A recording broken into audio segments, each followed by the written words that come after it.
حضور اکرم صلی اللہ تعالی علیہ وسلم نے ارشاد فرمایا کہ میرے بعد خلافت 30 سال تک چلے گی.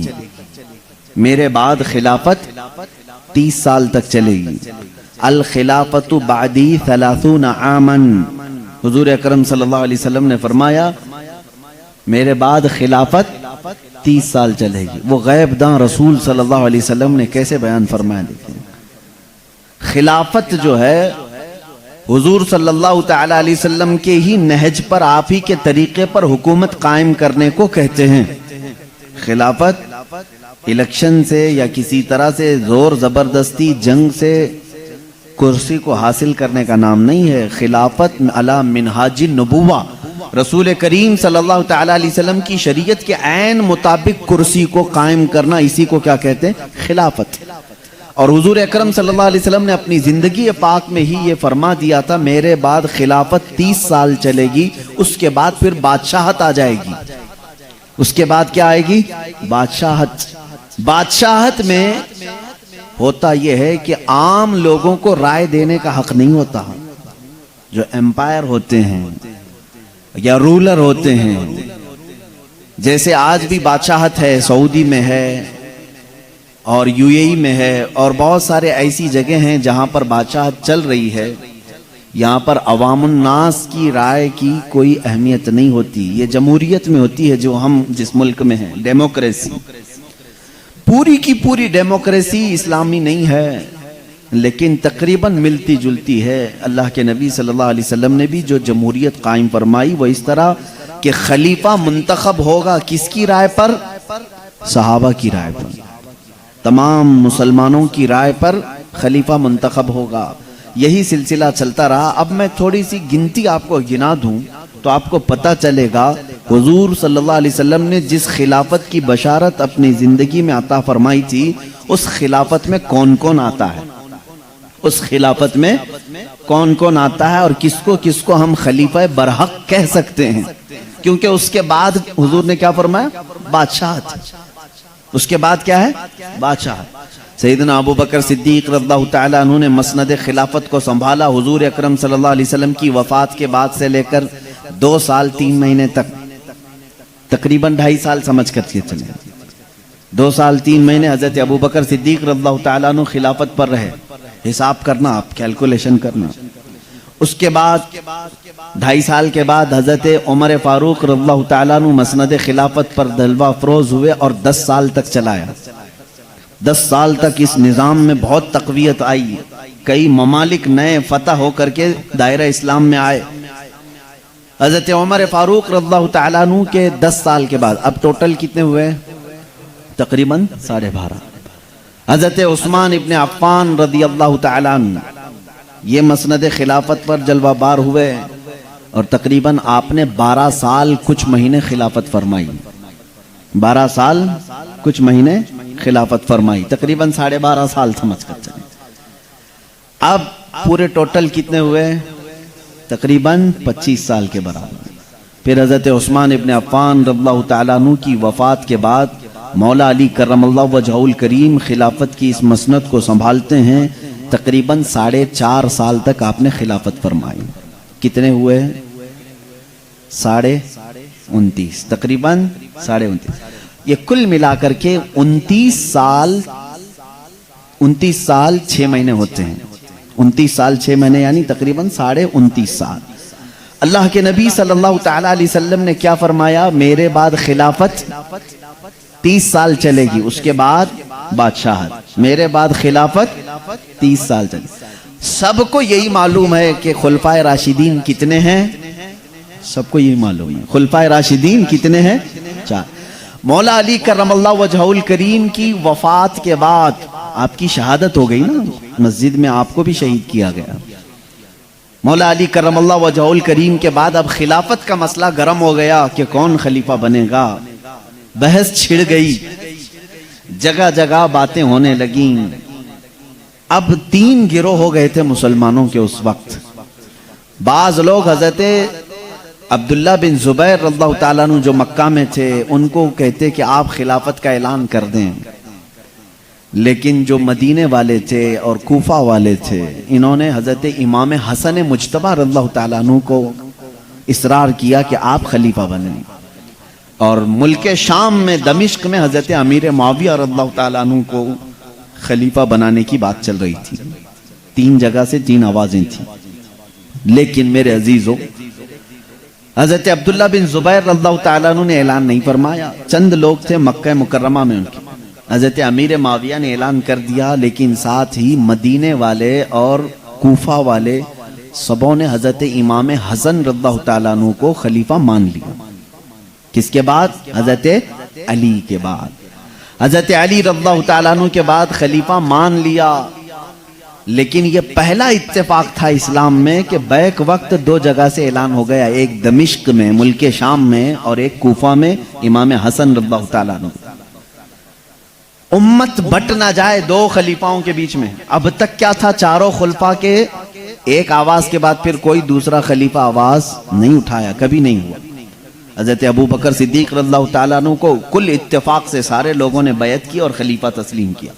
حضرت عمر رضی اللہ تعالیٰ عنہ کے ساتھ بھی، حضرت عثمان غنی رضی اللہ تعالیٰ عنہ کے ساتھ بھی، حضرت علی کرم اللہ وجہہ الکریم کے ساتھ بھی۔ یہ اور بات ہے کہ ان کی زندگیوں میں کچھ لوگوں کے نئی بیعت کرنے کی تاریخ ملتی ہے، لیکن کسی نے دوسرے خلیفہ کا اعلان نہیں کیا۔ یہ پہلی مرتبہ ہوا۔ ایک طرف حضرت امام حسن رضی اللہ تعالیٰ عنہ اور دوسری طرف حضرت امیر معاویہ رضی اللہ عنہ۔ بہرحال یہ معاملہ کب ختم ہوا؟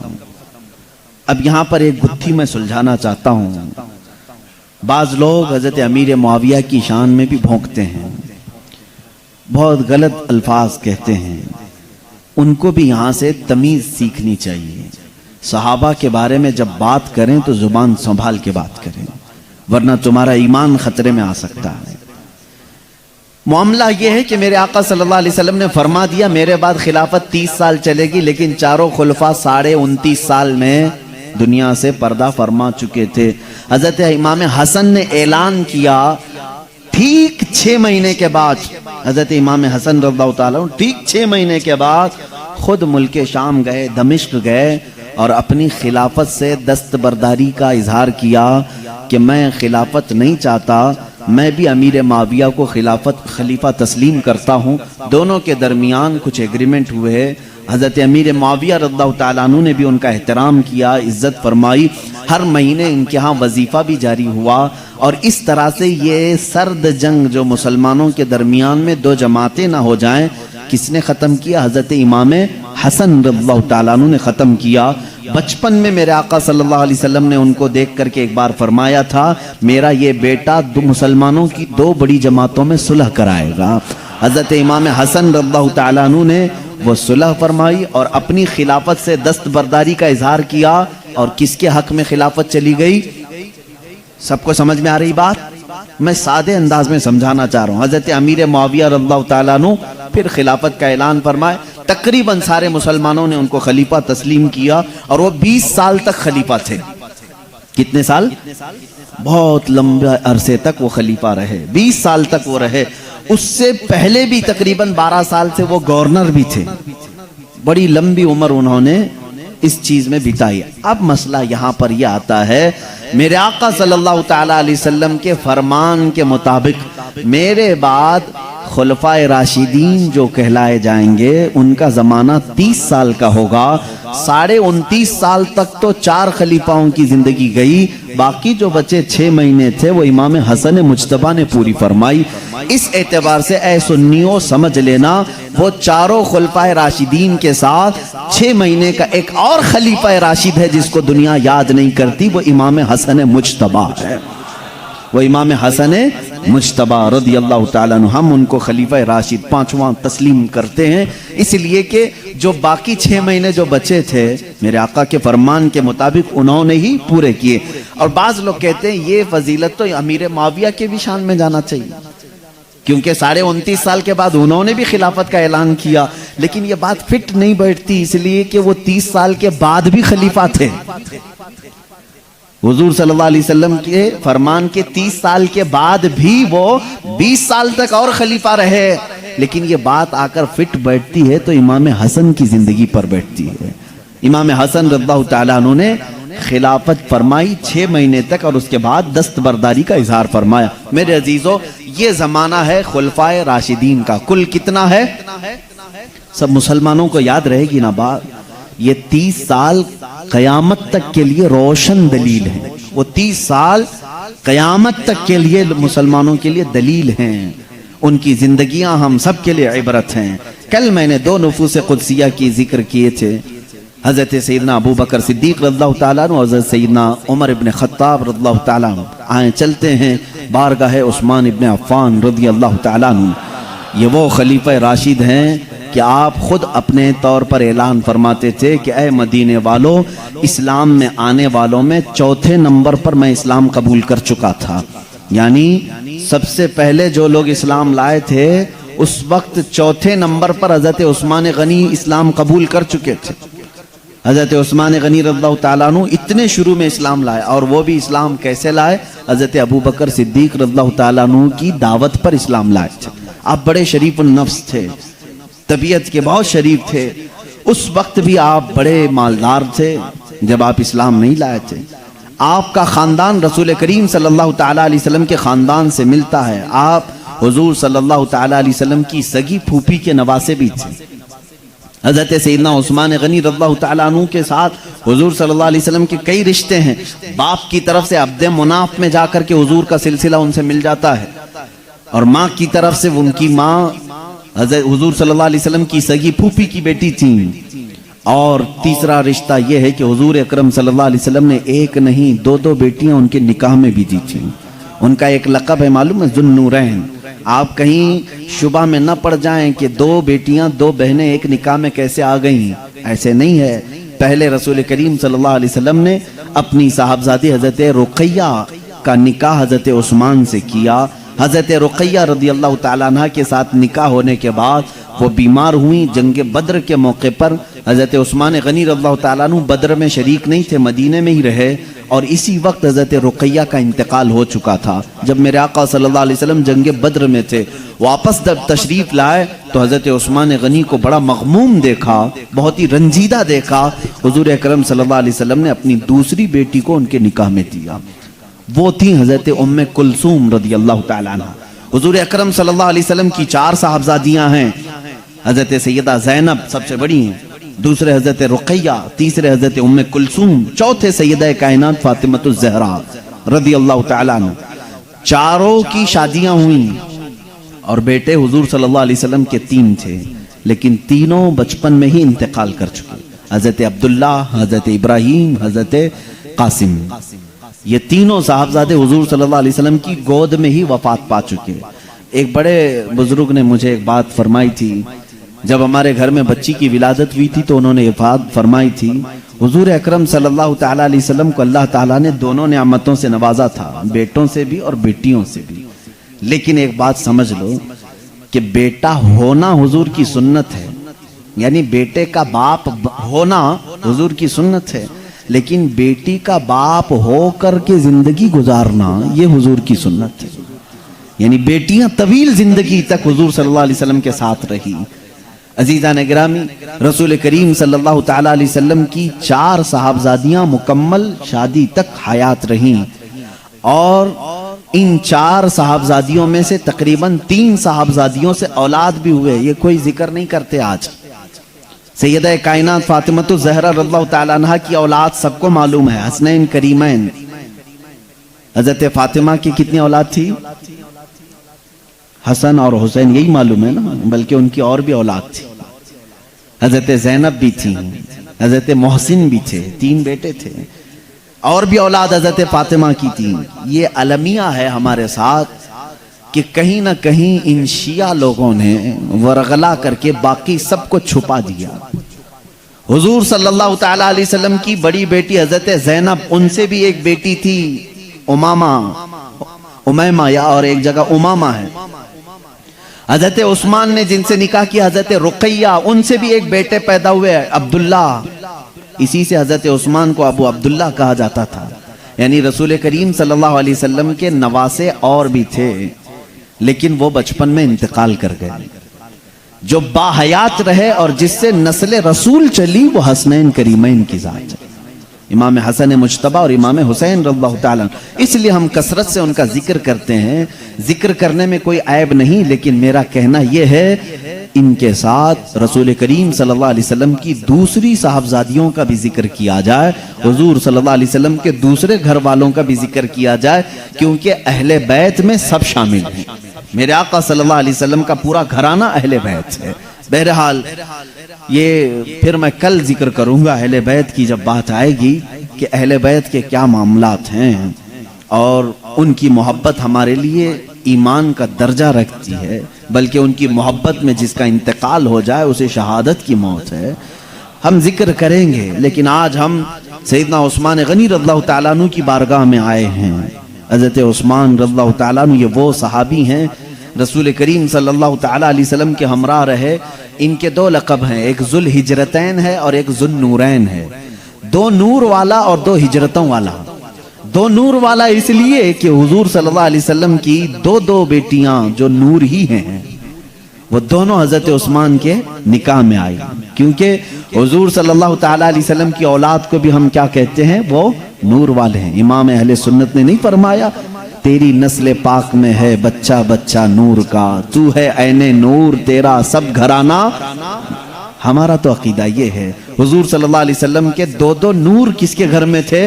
عثمان غنی رضی اللہ تعالیٰ عنہ کے دو نور تھے. اتنا ہی نہیں، میرے آقا صلی اللہ علیہ وسلم کی حیات میں ہی ام کلثوم کا بھی انتقال ہوا، دوسری صاحبزادی حضور کی، وہ بھی انتقال کر گئی. لیکن جب تک حضور صلی اللہ علیہ وسلم کی چوتھی صاحبزادی سیدہ کائنات فاطمہ الزہرا رضی اللہ تعالیٰ عنہا مولا علی کرم اللہ وجہہ الکریم کے نکاح میں تھیں، حضور صلی اللہ علیہ وسلم فرماتے ہیں میری اگر ان کے علاوہ 40 بیٹیاں ہوتی تو یہ کے بعد دیگرے میں سب عثمان کے نکاح میں دینا پسند کرتا.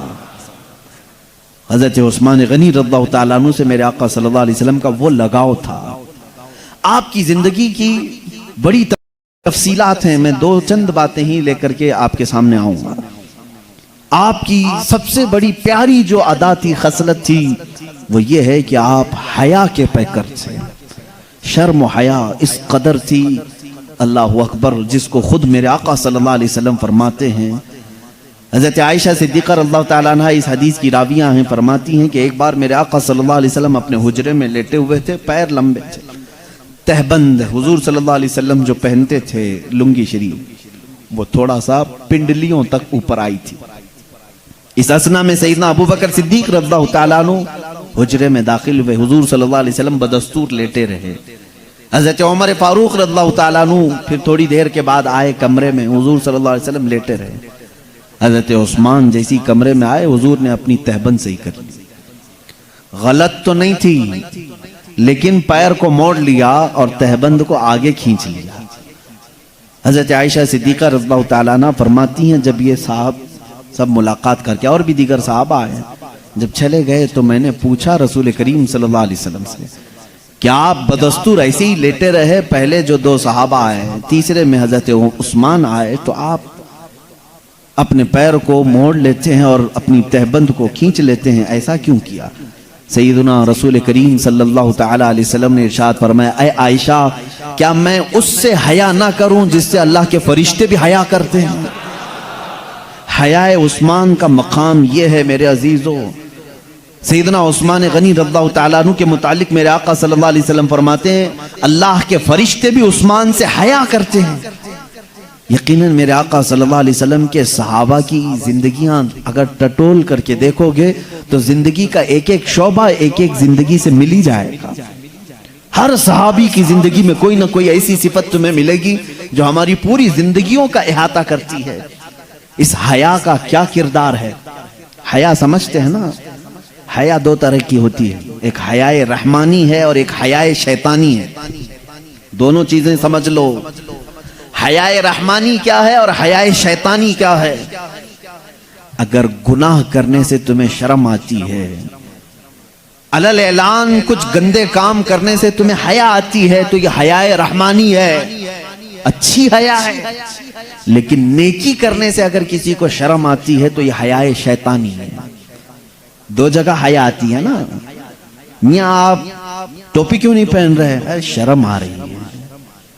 آپ داڑھی رکھنے میں کیوں پسو پیش کر رہے ہو؟ کہا شرم آتی ہے، 4 لوگوں کے ساتھ بیٹھنا رہتا ہے، ہمارے کام دھندے رہتے ہیں، یہ جو شرم ہے، یہ جو حیا ہے، اس کو حیا شیطانی کہا جاتا ہے، یہ شیطانی شرم ہے۔ نیکیوں کے موقع پر حضرت سلمان فارسی رضی اللہ تعالیٰ عنہ کے پاس ایک یہودی آیا اور وہ سوال کر رہا تھا، کچھ باتوں میں حضرت سلمان فارسی رضی اللہ تعالیٰ عنہ نے استنجا کرنے کا طریقہ اسے بتایا کہ استنجا کرنے کا طریقہ حضور اکرم صلی اللہ علیہ وسلم نے ہمیں یوں سکھایا ہے، اگر پانی ہو تو پانی سے اور ڈھیلا ہو تو ڈھیلے سے کس طرح سے کرنا چاہیے۔ وہ ہنسنے لگا منہ پکڑ کر کے، کہا ارے یہ بھی باتیں تمہارے رسول بتاتے ہیں؟ سلمان فارسی رضی اللہ تعالیٰ عنہ نے فرمایا واللہ شریعت کو سیکھنے میں جو حیا کرتا ہے وہ ہم میں سے نہیں ہے۔ حضور صلی اللہ علیہ وسلم نے فرمایا کہ حضور اکرم صلی اللہ تعالیٰ علیہ وسلم ہمیں ہر مسئلے کو بتاتے ہیں اور شریعت میں کوئی حیا نہیں۔ حیا تو اس وقت کرو جب تنہائی میں گناہ کر رہے ہو، گناہ کر رہے ہو۔ آج اس حیا رحمانی کا فقدان مجھے نظر آتا ہے۔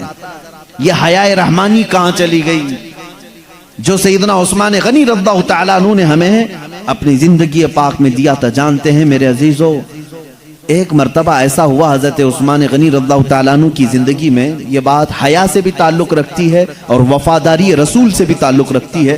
غور سے سنیں آپ، جب حدیبیہ کے مقام پر حضور صلی اللہ تعالیٰ علیہ وسلم کے ساتھ 1400 صحابہ تھے، کل میں نے بتایا تھا کہ حضور صلی اللہ علیہ وسلم اپنے صحابہ کے ساتھ عمرہ کرنے کے لیے نکلے ہیں، لیکن مکہ والوں نے بیچ راستے میں آپ کو روک لیا، کہا کہ ہم عمرہ کے لیے جانے کی اجازت نہیں دیتے۔ 35 کلومیٹر صرف باقی رہ گیا تھا مکہ، روک دیا۔ حضور صلی اللہ تعالیٰ علیہ وسلم نے اپنی طرف سے بات چیت کرنے کے لیے مکہ والوں سے حضرت عثمان کو بھیجتے ہیں، کیونکہ مکہ والے حضرت عثمان کی بڑی عزت کرتے تھے، وہ بہت محترم تھے مکہ والوں کی نظر میں۔ حضور اکرم صلی اللہ علیہ وسلم نے حضرت عثمان کو اپنا نائب بنا کر مکہ بھیجا بات چیت کرنے کے لیے۔ حضرت عثمان غنی رضی اللہ تعالیٰ عنہ بھی احرام پہن کر کے آئے تھے، کہاں سے؟ مدینے سے احرام پہن کے آئے، اور وہ پہنچ گئے مکہ میں۔ مکہ والوں سے بات چیت کرنا تھا، صلح کی بات کرنی تھی کہ ہمارا راستہ چھوڑ دو، ہم کو آنے دو، حرم کعبہ کا طواف کرنے دو، ہمیں عمرے کے ارکان ادا کرنے دو۔ سیدنا عثمان غنی رضی اللہ تعالیٰ عنہ جب بات چیت کرنے کے لیے آئے تو اس وقت مکہ والوں نے منع کر دیا کہ ہم محمد صلی اللہ علیہ وسلم اور ان کے ساتھیوں کو مکہ میں داخل ہونے ہرگز نہیں دیں گے، لیکن ساتھ میں انہوں نے ایک بات یہ بھی کہی، اے عثمان تم آ گئے ہو مسجد حرم تک۔ کہاں آ گئے تھے؟ مسجد حرم مکہ تک۔ تم چاہو تو اپنا عمرہ پورا کر لو اور چلے جاؤ، محمد صلی اللہ علیہ وسلم اور ان کے دوسرے ساتھیوں کو آنے کی اجازت نہیں دیں گے۔ حضرت عثمان غنی رضی اللہ تعالیٰ عنہ باب حرم پر کھڑے ہیں، خانہ کعبہ قریب میں ہے، کہتے ہیں اے لوگو، زندگی بھر میرے جسم پر احرام رہے تو رہ جائے، بغیر نبی کے عمرہ کا ایک چکر بھی نہیں کروں گا، خانہ کعبہ کے طواف کا ایک چکر بھی نہیں ادا کروں گا۔ اگر تم نے نبی کو روکا تو نبی کے بعد پھر عمرہ ہے کیا چیز؟ یہ صحابہ کا ایمان تھا۔ بغیر رسول کریم صلی اللہ تعالیٰ علیہ وسلم کے انہوں نے منع کر دیا کہ میں آ تو گیا ہوں، لیکن تم جب نبی کو روکے ہو تو میں کیسے عمرہ کروں؟ نہیں کیا، احرام کے حالت میں تھے۔ اسی طرح سے سیدنا عمر فاروق رضی اللہ تعالیٰ عنہ کی زندگی دیکھیں، ان کے ہر کام رسول پاک کی زندگی سے جڑے ہوئے ہیں۔ خانہ کعبہ کا طواف کیا اپنی زندگی میں، خانہ کعبہ کا طواف کیا جب وہ خلیفہ تھے، اور حجر اسود کے پاس آئے ہیں۔ حجر اسود کو چومنے کے لیے آج کیا حالت ہوتی ہے، ایک جنگ جیسی حالت ہو جاتی ہے، سارے ٹوٹ پڑے ہوتے ہیں، کیونکہ اس کی فضیلت ہے۔ میرے آقا صلی اللہ علیہ وسلم نے فرمایا حجر اسود یہ جنتی پتھر ہے، جو اسے بوسہ دیتا ہے اس کے پورے گناہوں کو چوس لیتا ہے، گناہوں سے پاک کر کے اسے چھوڑتا ہے۔ یہ فضیلت بھلا کون نہیں لینا چاہے گا؟ آج بھی آپ جائیں گے حرم کعبہ میں تو بھیڑ لگی ہوتی ہے۔ آج کی پوزیشن نہیں کہہ رہا ہوں، اس زمانے کی بات کر رہا ہوں۔ اس وقت تو انہوں نے بھی کورونا کی وجہ سے حرم کعبہ کو بند کر کے رکھا ہے، وہ جو یزیدی اور یہودی وہاں پر حکومت کر رہے ہیں۔ بہرحال حضرت عمر فاروق رضی اللہ تعالیٰ عنہ قریب حجر اسود کے کھڑے ہوئے ہیں اور کہتے ہیں اے حجر اسود، تو میرے نزدیک ایک پتھر ہی ہے، تو میرے نزدیک ایک پتھر ہی ہے۔ پتھر تو پتھر ہے، جنت سے آیا ہے اگرچہ، لیکن سارے صحابہ ہیں وہ کہتے ہیں حضرت عمر حجر اسود کو مخاطب کر کے کہہ رہے ہیں اے حجر اسود اگر میں نے میرے نبی کو تیرے اوپر اپنے لب رکھتے ہوئے نہ دیکھا ہوتا تو کبھی تجھے نہیں چومتا، آج صرف میں تجھے بوسہ اس لیے دیتا ہوں کہ میرے نبی نے تجھے چوما۔ وہ صحابہ کی زندگی میں یہ باتیں ملتی ہیں کہ وہ جو کرتے تھے وہ وفائے رسول کے لیے کرتے تھے۔ میرے آقا صلی اللہ علیہ وسلم کو چھوڑ کر کے ہمارا اسلام کچھ بھی نہیں ہے۔ مجھے حیرت ہوئی تھی، مصر میں تھا، آخری زمانہ تھا ہمارے تعلیم کا، اس وقت ایک فتویٰ آیا تھا پاکستان کے ایک بڑے مدرسے سے، بنوریا ٹاؤن دارالعلوم دیوبند کی وہ ایک شاخ سمجھ لیں یا انہی کے مکتبہ فکر کا ہے، ایک مدرسہ بہت بڑا، وہاں سے فتویٰ شائع ہوا ہے ان الدین لا یحتاج حتی الی الرسول صلی اللہ علیہ وسلم، دین کسی کا محتاج نہیں یہاں تک کہ رسول کی بھی اسے ضرورت نہیں۔ یہ فتوے میں باضابطہ، اور اس فتوے کے رد میں حضور تاج الشریعہ رحمۃ اللہ تعالی علیہ نے پوری کتاب لکھی تھی، پوری کتاب اس کو شائع کیا گیا ہے مصر سے، پوری عربی میں کتاب شائع ہوئی ہے۔ میں یہاں بیچ میں کہنا چاہتا ہوں اے میرے عزیزو، دیکھو یہ کون سا عقیدہ ہے۔ وہ صحابہ تو کہتے ہیں میں بغیر رسول کے طواف نہیں کروں گا، ایک صحابی کہتے ہیں، یہ بھی خلفائے راشدین، میں اگر نبی کو چومتے ہوئے نہ دیکھا ہوتا تو کبھی حجر اسود کو نہ چومتا، اور آج کے یہ کہتے ہیں، یہ کھٹمل آج یوں کہتے ہیں کہ رسول کی ضرورت نہیں دین کو۔ ان تمام چیزوں سے اپنے آپ کو بچائے رکھنا۔ بات چل رہی تھی حضرت عثمان غنی رضی اللہ تعالیٰ عنہ مکہ میں گئے اور حضور صلی اللہ علیہ وسلم اپنے صحابہ کے ساتھ کہاں ہیں؟ حدیبیہ کے مقام پر، جو 35 کلومیٹر دور ہے۔ حدیبیہ کے مقام پر ایک کسی نے افواہ اڑا دی، یہ شیطانی افواہ تھی، عثمان ابن عفان کو مکہ والوں نے قتل کر دیا۔ یہ افواہ ہو گئی، صحابہ بے قرار ہو گئے، معظم و مکرم ایک محترم رسول کریم صلی اللہ علیہ وسلم کے صحابی کا قتل ہو گیا بغیر کسی وجہ کے، اور قاصد کا قتل کرنا بہت بڑا جرم سمجھا جاتا تھا۔ حضور کے وہ قاصد تھے، بادشاہوں کے قاصد آتے تھے، ان کے ساتھ کوئی غلط کام نہیں کیا جا سکتا تھا۔ جو تمہاری دشمنی ہے وہ بادشاہوں کی فوج کے ساتھ تمہاری فوج لڑے گی، لیکن قاصد کے ساتھ نہیں۔ ایمبیسیڈر کو آج بھی تکلیف نہیں دی جا سکتی، آج بھی قانون یہی ہے۔ حضور صلی اللہ علیہ وسلم کے قاصد بن کر کے حضرت عثمان گئے ہیں تو صحابہ بے قرار ہو گئے کہ حضور کے قاصد کا قتل کیسے ہو گیا۔ حضور اکرم صلی اللہ علیہ وسلم نے اس وقت سارے صحابہ کو ایک درخت کے نیچے جمع کیا اور سب سے بیعت لی۔ آج ہی میں نے جمعہ میں کہا نا کہ بیعت جو ہم آج اپنے پیر کے ہاتھ میں ہاتھ دے کر کے بیعت کرتے ہیں، یہ حضور صلی اللہ علیہ وسلم کی اسی سنت پر عمل کرتے ہیں۔ صحابہ کو قریب بلایا اور بیعت لی، کہا کہ تم سب کے سب وعدہ کرو کہ اسلام پر اپنی آخری سانس تک قائم رہو گے، دین کو حق سمجھتے رہو گے، اور حضرت عثمان اگر قتل ہوئے ہیں تو اس کا انتقام لیں گے۔ یہ وعدہ لیا، 1400 صحابہ سے بیعت کی۔ یہ پورا واقعہ میں کیوں ذکر کر رہا ہوں جانتے ہیں؟ یہاں پر حضرت عثمان غنی رضی اللہ تعالیٰ عنہ کی اہمیت سمجھ میں آتی ہے۔ وہ مجمع میں نہیں تھے، مجمع میں نہیں تھے، مکہ میں ان کے قتل کی خبر پھیل گئی۔ حضور صلی اللہ علیہ وسلم نے سارے صحابہ کو بیعت لے لی، اس کے بعد اپنا بایاں ہاتھ حضور نے اٹھایا، اپنا بایاں ہاتھ اٹھایا اور اپنا سیدھا ہاتھ یوں رکھا اور فرمایا یہ میرا ہاتھ ہے اور یہ عثمان کی طرف سے میں خود بیعت کرتا ہوں۔ حضرت عثمان کی بیعت، کیونکہ وہ ایک غائب تھے نا، سارے صحابہ نے بیعت کی اور حضرت عثمان کی طرف سے بیعت کس نے کیا؟ رسول کریم صلی اللہ علیہ وسلم۔ کہا میں یہ عثمان کا ہاتھ سمجھتا ہوں اور بیعت کرتا ہوں۔ اس واقعے کو بیان کر کے چلے جاتے ہیں، لیکن میں آج رک گیا اس پر۔ ایک جگہ لوگ بے قرار ہیں کہ وہ قتل ہو گئے، افواہ کیا پھیلی ہے؟ وہ قتل ہو گئے۔ حضور صلی اللہ علیہ وسلم صحابہ سے کہہ بھی رہے ہیں کہ ان کا انتقام لیا جائے گا اگر وہ قتل ہو گئے، لیکن دوسری جگہ حضرت عثمان کے اس ہاتھ کو اپنا ہاتھ بنا کر کے بیعت بھی کر رہے ہیں۔ یہی رسول کریم کا علم غیب ہے۔ میرے آقا جانتے تھے عثمان کا قتل نہیں ہوا، وہ بحیات ہے مکہ میں، اور ہوا بھی ایسی ہی کہ شام نہ ہو پائی کہ حضرت عثمان غنی صحیح سلامت واپس آئے اور پھر اپنا ہاتھ رسول کریم صلی اللہ علیہ وسلم کے ہاتھ میں دیا اور بیعت کی۔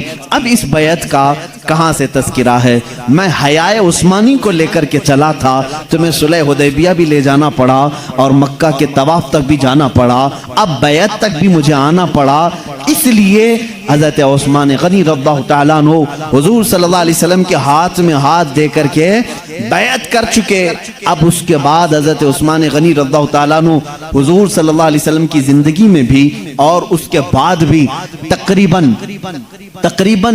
12 سال آپ کی خلافت، حضرت عمر اور حضرت ابوبکر صدیق کی 12.5 سال خلافت، 24.5 سال یہ، اور حضور صلی اللہ علیہ وسلم کی زندگی پاک میں بیعت کرنے کے بعد بھی 4 سال تک، یعنی تقریباً 28 سال سمجھ لیں حضرت عثمان غنی اس بیعت کے بعد 28 سال باحیات رہے۔ میرے آقا حضرت عثمان فرماتے ہیں اس ہاتھ کو کبھی انہوں نے استنجا کے لیے بھی استعمال نہیں کیا، کبھی بھی اس ہاتھ کو اپنی ضروریات کے لیے بھی استعمال نہیں کیا، حاجت کے لیے جس طرح استعمال کرتے ہیں۔ فرماتے ہیں میں نے رسول کریم صلی اللہ علیہ وسلم کے ہاتھ میں یہ ہاتھ دیا تھا، اس کے بعد میں نے یہ عہد کر لیا تھا کہ یہ ہاتھ اپنے اس جگہ تک نہ لے جاؤں جو سطر کے اندر ہو سکتا ہو۔ 28 سال تک اپنے اس ہاتھ کی حفاظت کیا، 28 سال تک حیا کے وہ پیکر تھے، اس لیے مجھے یہ بیعت ذکر کرنی پڑی۔ اے میرے عزیزو، اس عثمان ابن عفان رضی اللہ تعالیٰ عنہ کی حیا کو تو دیکھو، اس حیا کو تو دیکھو، انہوں نے وہ ہاتھ کہیں اپنی ضرورت کے لیے، جبکہ جائز ہے، ناجائز نہیں، ناجائز نہیں، اپنے ناف کے نیچے ہم سیدھے ہاتھ سے پکڑ سکتے ہیں، بائیں ہاتھ سے بھی پکڑ سکتے ہیں، اپنے ناف کے نیچے ران کو پکڑے، لیکن حضرت عثمان غنی رضی اللہ تعالیٰ عنہ نے اپنی ران کو تک اس ہاتھ سے نہیں چھوا، نہیں چھوا، کبھی نہیں چھوا۔ کیوں؟ صرف اس لیے کہ اس کو نسبت ہوئی ہے رسول کریم صلی اللہ علیہ وسلم کے دست مبارک۔ اب آؤ میں تمہیں بتاتا ہوں اور ہمیں بتاتا ہوں کہ ہم کیا کرتے ہیں۔ معلوم ہے آپ سب کو، اللہ رب العزت کے حبیب صلی اللہ علیہ وسلم فرماتے ہیں کسی بھی بندے کے چہرے کو عیب مت لگانا، کسی کے چہرے پر تھپڑ نہ مارنا، کسی کے چہرے کو نٹکا، کنکٹا، اندھا چہرے پر عیب نہ لگانا۔ پوچھا کیوں؟ کہا کہ سارا جسم جو گوندھا گیا جب بنایا جا رہا تھا، مٹی سے بنایا جا رہا تھا، تو فرشتوں کو حکم دیا گیا تھا کہ ان کی انگلیاں بنائیں، ہاتھ بنائیں، پیر بنائیں، جسم بنائیں، لیکن میرے آقا صلی اللہ علیہ وسلم فرماتے ہیں اے بندو، تمہارے چہرے کو اللہ نے اپنے دست قدرت سے بنایا، اللہ نے اپنے دست قدرت سے بنایا ہے چہرے کو۔ اسی لیے حضور اکرم صلی اللہ علیہ وسلم نے فرمایا اس چہرے کی حفاظت کرنا، کیونکہ اس کو اللہ نے اپنے دست قدرت سے بنایا ہے۔ جانتے ہو اسی لیے ہم اس چہرے کو اس کے علاوہ کسی اور کے سامنے جھکنے نہیں دیتے۔ کسی کے سامنے ہم کیوں نہیں جھکنے دیتے؟ اس کو نسبت ہے رب ذوالجلال کے دست قدرت سے۔ اللہ رب العزت نے اس چہرے کو بنایا، ہمیں مارنے کو منع کیا گیا کہ کسی کے چہرے کو مارے نہیں، عیب نہ لگائیں، لیکن مجھے حیا آتی ہے ان لوگوں سے جو اپنے ان چہروں کا غلط استعمال کرتے ہیں۔ آج بے حیائی کا عروج کا زمانہ ہے، سارا کا سارا فتنہ یہی چہرہ بنا ہوا ہے جس کو اللہ رب العزت نے اپنے دست قدرت سے بنایا۔ کل قیامت کے دن تمہیں جواب دینا ہوگا۔ آج تم شیشوں کے سامنے گھنٹوں کھڑے ہو کر کے جس چہرے کو میک اپ کرتے ہو اور مجرے کرتے ہو، یہ تو آج کے نوجوانوں کا ایک ٹرینڈ چلا ہوا ہے کہ ہر کوئی اپنے آپ کو بن سنور کر کے اس طرح سے ناچ کر کے دکھائے کہ تھوڑے اس کے فالوور بڑھ جائیں، تھوڑے اس کے فینس بڑھ جائیں۔ یہ مجرے کرنے کا زمانہ آج عروج پر نظر آتا ہے ٹک ٹاک کے ذریعے سے۔ ابھی بند ہوا کہ نہیں بند ہوا پوری طرح سے معلوم نہیں، اگرچہ کسی کی دشمنی میں بند ہوا ہو، خیر تو ہے، لیکن نوجوانوں کو سے میں یہ کہتا ہوں اس میں لڑکیاں بھی ہیں، لڑکے بھی ہیں۔ اکثر ایسی چیزیں سننے کو ملتی ہیں کہ اس ایک 25 سیکنڈ 30 سیکنڈ کے لیے، 1 منٹ کے لیے نوجوان لڑکی بننا بھی پسند کرتا ہے، مخنث اور ہجڑا بننا بھی پسند کرتا ہے۔ اللہ رب العزت کی بارگاہ میں کیا جواب دے دیں؟ جس اشرف المخلوقات کا چہرہ اللہ نے تمہیں دیا اس کو بگاڑتے ہو۔ اللہ نے قرآن میں فرمایا ہے جس نے اپنے چہرے کی تغییر کی گویا کہ اس نے اللہ کی خلقت میں تبدیلی کی ہے، اللہ کی خلقت کو بدل ڈالا، اور یہی شیطان کا محبوب مشغلہ ہے۔ جانتے ہم اپنے ہاتھوں سے مورتیاں نہیں بناتے صرف اس لیے کہ چہرہ بنانا صرف اللہ کا کام ہے، اس میں کوئی دوسرا شریک نہیں ہو سکتا، ہمیں منع کیا گیا ہے۔ اور قیامت کے دن فرمایا جائے گا اگر کسی نے مجسمہ بنایا، اللہ فرمائے گا جان ڈال کر کے دکھا اس نے۔ ہم چہروں کے ساتھ جو آج کھلواڑ کر رہے ہیں، مجھے یہاں پر ذکر کرنا ہے میرے عزیزو، کہاں ہے وہ ہمارے غیور نوجوان جو حیا کی چادر کو اٹھا کر پھینک چکے ہیں آج، اور بے حیائی اس قدر عروج میں ہے آج کہ ہم نوجوانوں کو دیکھ رہے ہیں کہ یہ اس طرح کا لباس پہن رہے ہیں جس سے فرشتے بھی حیا کرتے ہوں گے، فرشتے بھی لعنت کرتے ہوں گے۔ یاد رکھو ہمارے جسم کا جتنا سطر کا حصہ ہے، اس سطر کے حصے میں اگر ایک انگلی کے پور کے برابر بھی حصہ کھلا رہا تو پورے دن بھر حرام گناہ کا اس کے اوپر ارتکاب ہوتا رہے گا۔ حرام کاری کی سزا اور حرام کاری کی وعید پورے دن اس پر ہوتی رہی، اور جتنے لوگ اس کی طرف نظر کریں گے ان کو بھی گناہ ہوگا۔ کیسے گناہ میں مبتلا ہو گئے کہ خود بھی اپنے سطر کی بے ستری کی اور دوسروں کو بھی ان گناہوں میں مبتلا کر دیا۔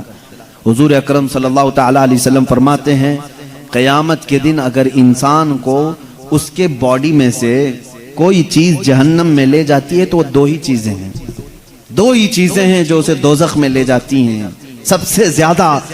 صحابہ نے پوچھا یا رسول اللہ صلی اللہ علیہ وسلم وہ کون سی دو چیزیں ہیں؟ حضور فرماتے ہیں ایک دو جبڑوں کے بیچ میں ہے یہ زبان، اور ایک دو رانوں کے بیچ میں ہے شرمگاہ۔ یہ دو چیزیں ایسی ہیں جو اکثر انسانوں کو جہنم میں لے کر چلی جاتی ہیں، اور اللہ کے نبی صلی اللہ علیہ وسلم نے فرمایا جس نے ان دو چیزوں کی حفاظت کی ذمہ داری لے لی میں اس کی جنت میں لے جانے کی ضمانت دیتا ہوں۔ اے نوجوانوں ان دو چیزوں کی حفاظت کر لو آج، اپنی آنکھوں اور زبان کی ساتھ میں، اور ساتھ ہی اپنی شرمگاہ کی حفاظت۔ قیامت کا ایک منظر یہ بھی بتایا گیا کہ میدان محشر میں سارے لوگ کھڑے ہوں گے اور کچھ لوگوں کو فرشتے مجرم بنا کر لا رہے ہوں گے، لیکن کس حالت میں معلوم؟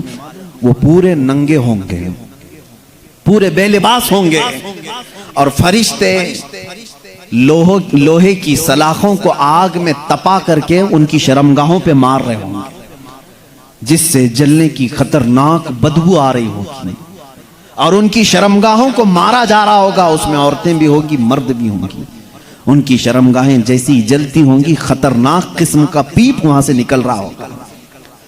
پورے محشر والے ان کی اس سزا کو دیکھ کر کے دہل جائیں گے، میدان محشر ہل جائے گا، آخر یہ کون لوگ ہیں؟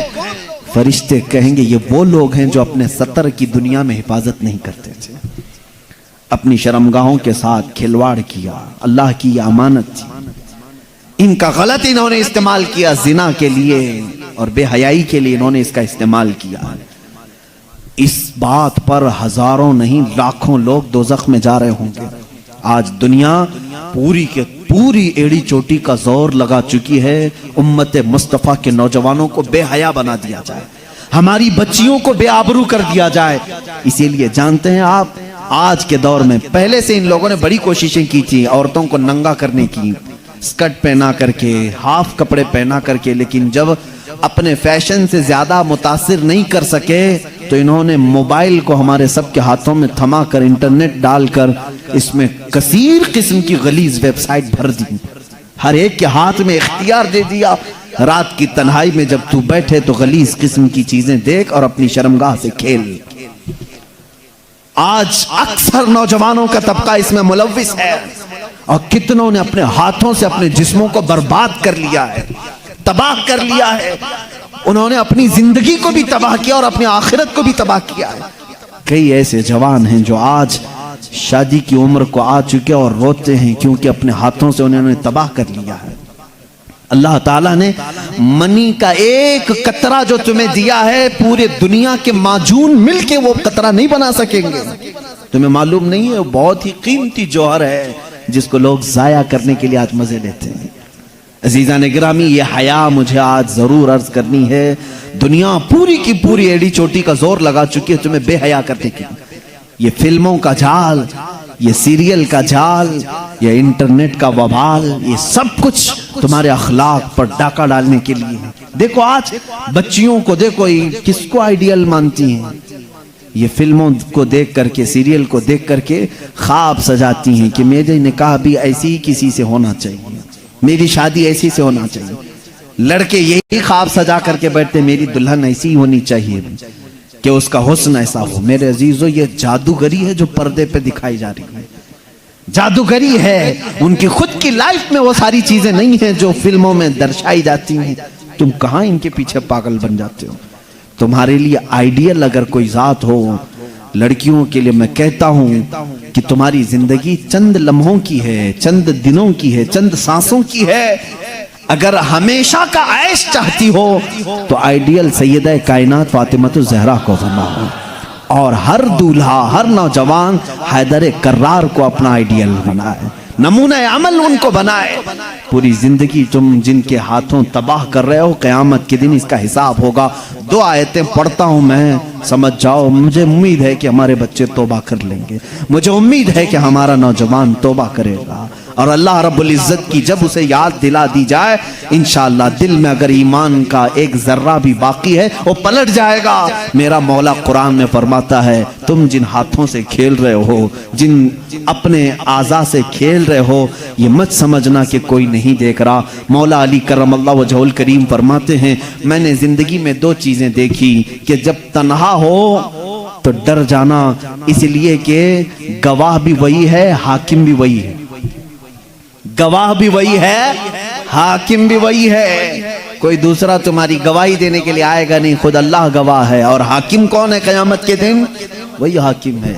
میرے عزیزو، قرآن کی 2 آیتیں میں پڑھ رہا ہوں، اللہ فرماتا ہے قیامت کے دن جب تم اٹھائے جاؤ گے، تم سے ہر ایک عضو کے بارے میں پوچھا جائے گا، اس سے کیا کرتے تھے، اس سے کیا کرتے تھے، آنکھیں کیا کرتی تھی تمہاری، زبان کیا بولتی تھی۔ تھوڑی دیر کے بعد سورہ یاسین میں اللہ فرماتا ہے، اليوم نختم على افواہہم وتکلمنا ایدیہم وتشہد ارجلہم بما کانوا یکسبون۔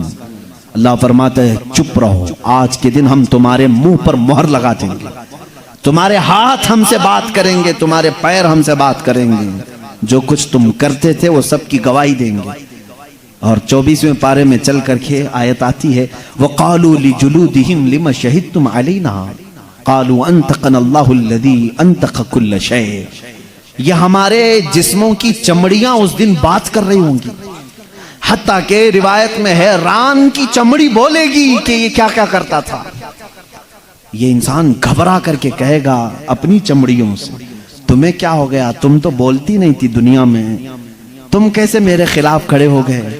وہ چمڑیاں اس وقت بھی کہیں گی کہ تو آج خاموش ہو جا، تیری زبان دنیا میں تھی اور آج اللہ نے ہمیں بولنے کا موقع دیا ہے۔ یہ سب ہمارے خلاف کھڑے ہو جائیں گے۔ اس لیے میرے عزیزوں، اے نوجوانوں، یہ زندگی بڑی قیمتی ہے جو اللہ نے تمہیں امانت کے طور پر دی ہے۔ رات کی تنہائیاں اگر تم نے اپنی حفاظت میں نہیں رکھی تو قیامت کے دن مجمع عام میں رسوا ہونا پڑے گا، ذلیل ہونا پڑے گا۔ اس وقت ہمارے اعمال کھولے جائیں گے جب ہمارے ماں باپ بھی سامنے ہوں گے، ہمارے بچے بھی ہمارے سامنے ہوں گے، ہماری بیویاں بھی ہوں گی، بلکہ حد تو یہ ہے کہ محمد عربی صلی اللہ علیہ وسلم سامنے ہوں گے، صحابہ ہوں گے، اولیاء ہوں گے، سب کے سامنے کہا جائے گا کہ تیری ساری تنہائیاں بتا تو نے کیا کیا کیا ہے۔ لیکن ایک بات یاد رکھو، وہ مولا کریم ہے، 1000 گناہ ہو جائیں لیکن اس کا ایک وعدہ ہے، کبھی کبھار کچھ ایسے لوگ بھی آئیں گے، انہوں نے گناہ تو بہت کیے تھے لیکن جب انہیں کسی نے دنیا میں اللہ کا خوف دلایا تو رات کی تنہائی میں وہ ڈر کر کے رونے لگے اور کہنے لگے، اے بار الہا، میرے نفس نے مجھے بہکایا، میں شرارت میں آ گیا اور میں غلط کام اپنے ہاتھوں سے کر لیا، لیکن اے الہ العالمین تو ارحم الراحمین ہے اور میں اخطأ الخاطئین ہوں، میں سب سے زیادہ خطا کرنے والا اور تو سب سے زیادہ رحم کرنے والا۔ رب تعالیٰ فرماتا ہے قیامت کے دن وہ آئے گا، اس کے نامہ اعمال ہوں گے ہاتھ میں، لیکن یہ جتنے گناہ تھے وہ سب مٹا چکے ہوں گے، فرشتے ان سب پر پردہ ڈال چکے ہوں گے، اس میں سے ایک گناہ کا بھی تذکرہ وہاں پر نہیں ہوگا۔ کاش ہماری زندگی میں بھی ایسا ہو جائے، کاش ہماری زندگی میں ایسا ہو جائے۔ خطائیں ہوئی ہیں لیکن توبہ کر لو، میرا مولا وعدہ کرتا ہے کہ ہم سب کو چھپا دیں گے۔ یمحو اللہ ما یشاء ویثبت ما عنده ویثبت ما یشاء، اللہ جسے چاہے گا مٹا دے گا اور جتنا چاہے گا باقی رکھے گا۔ وعنده ام الکتاب، ساری کتاب کا اصل اسی کے پاس ہے، وہ جس کے گناہ چاہے گا مٹا دے گا۔ بات یہاں پر حیا کی آئی، اس لیے مجھے عرض کرنا پڑا، اے میرے نوجوانوں، اپنی بچیوں کو، اپنی بہنوں کو، اپنی ماؤں کو، اپنی بیویوں کو یہ تمیز سکھاؤ۔ قیامت کے دن ایک بندہ اس لیے جہنم میں جا رہا ہوگا، میرے آقا فرماتے ہیں دیوس جہنم میں جائے گا۔ پوچھا جا گیا یہ کون ہے دیوس؟ کہا گیا جس کی عورت بے پردہ باہر نکلتی تھی، اسے دوزخ میں ڈالا جا رہا تھا۔ تو سوچو کہ اس عورت پر کیا عذاب ہوگا۔ تمہارے اوپر تمہاری عورتوں کا بھی حق ہے، تم نے کیوں اس کو پردے میں نہیں رکھا؟ تم نے اس کو حیادار کیوں نہیں بنایا؟ اپنی بچیوں کی صحیح تربیت کرو، اپنی بہنوں کی صحیح تربیت کرو۔ آج کے اس معاشرے میں ہماری عورتوں کے ساتھ ایک بڑا مسئلہ یہ ہے کہ وہ ایسی محفلوں میں آتی نہیں جہاں وہ کچھ گرم ہو سکے، جہاں ان کے اندر ایمان تازہ ہو سکے۔ ظاہر سی بات ہے وہ برسوں تک ان کے گھروں میں قید ہونے کی وجہ سے زنگ لگ جاتا ہے۔ اب تو انٹرنیٹ کا زمانہ ہے، ان کو تقریریں سناؤ، دین کی طرف مائل کرو، ان کو کتابیں پڑھنے کا حکم دو، بیانات اچھے سننے کی ترغیب دلاؤ، ورنہ اکثر عورتوں کا حال یہ ہوتا ہے نہ ان کے لیے جمعہ ہے، نہ عیدین ہے، نہ کبھی وہ محفلوں میں آتی ہیں، جس کی وجہ سے ٹی وی میں جو دیکھا وہی ان کے دل میں اترنے لگا، اس لیے بگاڑ آیا۔ اب مجھے ڈر اس بات کا ہوتا ہے، میرے آقا صلی اللہ علیہ وسلم نے فرمایا قیامت کے قریب سب سے بڑا فتنہ جو آئے گا وہ دجال کا ہوگا، اور اس دجال کی فوج میں سب سے زیادہ عورتیں شامل ہوں گی، عورتیں شامل ہوں گی، اور دجال اپنی فوج کو طاقت دے گا تو عورتوں کی بے حیائی سے وہ ننگی کر کے لائے گا۔ بھوکے بھیڑیے کی طرح نوجوان ان کی طرف جھپٹ جاتے ہیں، آج بھی یہی حال ہے۔ کتے بھی اس طرح سے نہیں جھپٹتے جس طرح کچھ عیاش طبیعت کے نوجوان عورتوں کی طرف لپک جاتے ہیں۔ تمہارا امتحان ہے، تمہارا امتحان ہے، یاد رکھو تم اپنی آنکھوں کو بچا لو۔ دنیا میں اللہ تمہارے لیے جنت کی حوریں رکھا ہے جن سے تمہارا نکاح ہونا ہے۔ عزیزان گرامی، حیا کو ساتھ رکھو، جب تم تنہا ہو تب بھی یہ سمجھ لو کہ مجھے میرا اللہ دیکھ رہا ہے۔ تم کبھی محسوس کرتے ہو کہ تنہائی میں کبھی بیٹھے ہو؟ ایک نوجوان نے کہا تھا کہ میں اس سے غلطی ہو رہی تھی، اس کے توبہ کرنے کا وہ ایک واقعہ میں بتا رہا ہوں کیسے وہ باز آ گیا۔ کہا کہ میں موبائل ہی لے کر کے بیٹھا تھا، تنہا تھا کمرے میں، ماں باپ نہیں، بھائی بہن کچھ بھی نہیں، اچانک پردہ ہلا تو میں نے جلدی سے اس اسکرین کو غائب کر دیا اور ڈر کر کے اپنے تصاویر کو ڈیلیٹ کر دیا کہ کہیں ماں آ گئی، باپ آگے، پتہ نہیں کون آئے۔ ماں باپ سے بھی اتنا ڈر ہے، لیکن بعد میں پتا چلا کوئی نہیں، وہ بلی آئی تھی، بلی پردہ ہلا کر کے گئی، ڈر گئی۔ اسی رات اس کے توبہ کا یہ واقعہ مجھے ملا۔ اس نے کہا ایک بلی کے صرف پردہ ہلنے سے میں اتنا ڈر جاتا ہوں کہ چھپا لیتا ہوں، اور جو مولا یہ کہہ رہا ہے اللہ لا الہ الا هو الحی القیوم لا تأخذہ سنۃ ولا نوم، وہ اللہ ہے جس کے سوا کوئی معبود نہیں، جو ہمیشہ سے زندہ ہے اور ہمیشہ رہنے والا ہے، اسے ایک آن کے لیے بھی نیند نہیں آتی، نہ اونگ آتی، وہ ہمہ وقت تمہیں دیکھ رہا ہے۔ آج ہمارے اس مجمع کو بھی مولا دیکھ رہا ہے۔ میرے عزیزو، یہ تصور اگر تمہارے اندر آ گیا تو بہت ساری چیزیں سننے کی بھی تمہیں ضرورت نہیں۔ ایک ہی دوا میں بتا رہا ہوں، کچھ بچے پوچھتے ہیں کیسے برائیوں سے چھوٹیں؟ کیمرہ لگا کر کے بھی بچا نہیں پاؤ گے، لکڑی اور چھڑی کے ڈر سے بھی تم بچا نہیں پاؤ گے کسی کو۔ صرف یہ دل میں بات ڈالو کہ جس جگہ پر بھی ہوں مجھے میرا اللہ دیکھ رہا ہے، مجھے میرا مولا دیکھ رہا ہے۔ یہ تصور آ جائے تم گناہوں سے بچ جاؤ گے۔ سیدنا عثمان غنی رضی اللہ تعالیٰ عنہ حیا کے علم بردار تھے، حیا کے پیکر تھے۔ ان کی زندگی پاک سے اللہ تعالیٰ ہم سب کو حیا عثمانی عطا فرمائے، حیائے رحمانی عطا فرمائے، ہمارے بچوں کی نگاہوں کو مولا محفوظ فرما دے، ہماری بچیوں کی نگاہیں محفوظ ہو جائیں۔ آئے میرے عزیزوں، سیدنا عثمان غنی رضی اللہ تعالیٰ عنہ کی زندگی پاک کا ایک اور خاصہ ہے جو سب سے زیادہ مشہور ہے۔ عثمان کا نام جب بھی آتا ہے تو غنی اس کے ساتھ جڑ کے آتا ہے، کوئی سنگل نام نہیں لیتا، عثمان غنی۔ کیا کہتے ہیں؟ عثمان غنی۔ ان کے ماں باپ نے غنی نام نہیں رکھا، یہ اللہ نے بنا دیا۔ غنی کا مطلب ہوتا ہے بہت ہی زیادہ مال والا، جو اللہ کی راہ میں خیرات کرتا ہو، یہ نہیں کہ کتا بن کر کے مال پہ بیٹھ جاتا ہو، سانپ کی کنڈلی مار کر کے جس طرح کچھ لوگ مال پہ بیٹھتے ہیں، ان کو غنی نہیں کہا جاتا، ان کو مالدار کہا جاتا ہے، امیر کہا جاتا ہے۔ غنی وہ ہوتا ہے جو مزید کی لالچ نہیں کرتا اور جتنا آئے وہ اللہ کی راہ میں دینے کو پسند کرتا۔ اسی لیے کبھی بھی دعا کرنا تو یہ نہیں کہنا ہے اللہ مجھے مالدار بنا دے، نہ کبھی یہ نہیں کہنا ہے اللہ مجھے امیر بنا دے، بلکہ دعا کرنا تو یوں کہنا ہے اللہ مجھے غنی بنا دے، غنی بنا دے۔ جب غنی بنائے گا مولا تو تمہارے اندر ہرس نہیں رہے گی اور کی، اور ساتھ ہی تمہیں دینے کی بھی اللہ تعالیٰ ساتھ میں قوت عطا کرے گا۔ عثمان غنی رضی اللہ تعالیٰ عنہ کی جود و سخا، آپ کی غنا کا حال تو یہ تھا، اللہ اکبر، ایک ہی خالی میں نے حساب بتایا تھا تو لوگوں کی حیرت سے بانچیں کھل گئیں۔ معلوم ہے دان کرنے والے بہت ہم نے دیکھے ہیں، صدقہ کرنے والے بھی بہت دیکھے ہیں، خیرات کرنے والے، مسجد کو 5 روپے کا چندہ دے کر کے بھی لوگ احسان جتانے والے بہت سارے ہیں۔ میں سب کی بات نہیں کر رہا ہوں، کچھ لوگ راہ خدا میں گن گن کر کے نکالتے ہیں، اور کبھی کبھار تو ایسا بھی ہوتا ہے ساری نوٹوں میں اگر کوئی نوٹ ٹیپ چپکی ہو تو مسجد میں ڈال دیں۔ یہ ہمارے خیرات کرنے کے جذبے ہیں، لوگوں کو ہم نے دیکھا ہے۔ فقراء و مساکین کے ساتھ کیا سلوک ہے، گھر پہ دروازے پر آیا فقیر، شوہر گھر میں سے بولتا ہے کل رات کا بچا ہوا ہے، پھینکنے سے اچھا ہے فقیر کو دے دو۔ یہی تو خیرات کا جذبہ ہے نا۔ کبھی یہ نہیں کہ بریانی بنی ہے اس میں سے پہلا لقمہ کسی فقیر کو کھلاتے ہیں، نہیں، یہ جذبہ نہیں۔ بچ گیا تو مدرسے کے بچوں کو کھلا دو، فقیروں کو کھلا دو، اور اس کے بعد پھر یہ کہتے ہیں کہ ہم تو بڑے سخی ہیں، 30 مارخاں ہیں۔ کہاں کے سخی ہیں؟ یہ اس کو سخاوت نہیں کہتے، اپنے کچرے کو کسی کی جھولی میں ڈال کر کے تم سخاوت کہتے ہو۔